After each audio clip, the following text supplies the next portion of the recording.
So ngayon guys, paano nga ba magpalit ng ilaw na may power na? Nakapower yung switch guys So ito guys ay para lang sa may expert o may alam sa electrical. Kung ito po ang gagayahin ay ito po ay napakadelikado. So baka sabihin nyo hindi kayo maniwala guys. So check natin.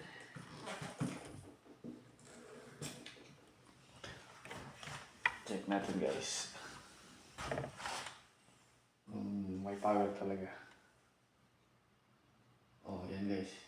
May ilaw guys. Nakikita nyo guys. Oh. Power talaga siya guys.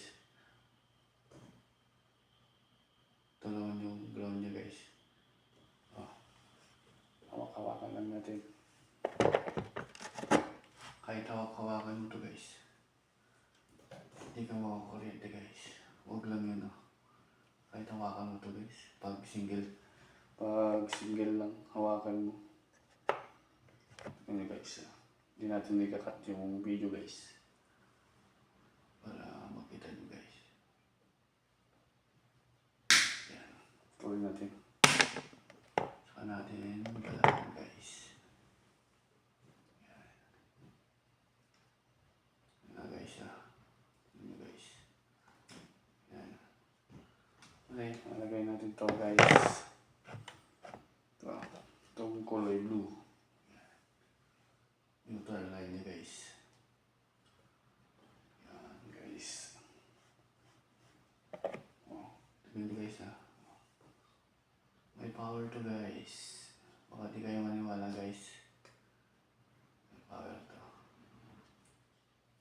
Tip lang natin dun sa kabila. Iwasan lang natin na mapag-short natin guys. Yan. Yan lang guys. Simple. Yan.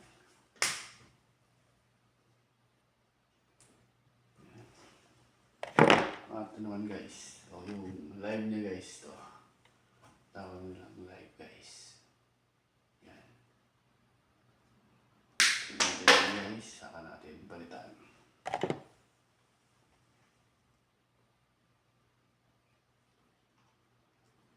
Yan. Tignan nyo guys kung iilaw guys. O iilaw guys O guys. Iilaw Yan lang yan guys Hindi mo lang ganyan. Kunin mo yung yung wire niya. Yan, ipitin. Yan. Yan guys. Yan. Diba?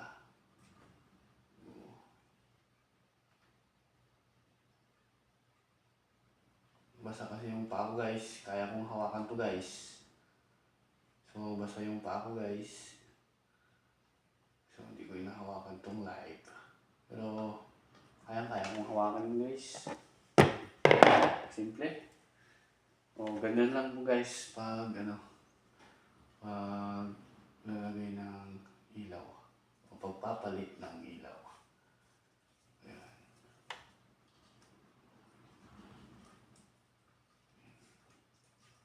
Walang toothpick natin guys. So, yan lang guys ang maibabahagi ko ngayong gabi. So, bye-bye!